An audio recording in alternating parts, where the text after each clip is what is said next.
امام باقر سخت مریض بود، ذکر میگفت. یکی از بغل پنجره اتاق رد شد. ذکر امام صادق این بود: یا فاطمه الزهرا، یا فاطمه الزهرا.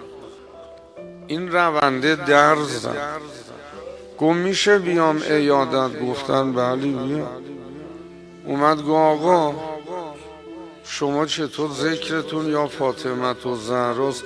فرمود ما از این اسم، نه خودش، عنایت کنید، از اسمش طلب شفا میکنیم، از خودش که جایی دیگه.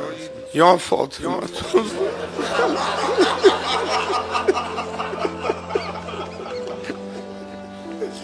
یه نیم نگاه به ما بکن، آرای ما بریز، ما هم دوست داریم دنبال شما بدویم.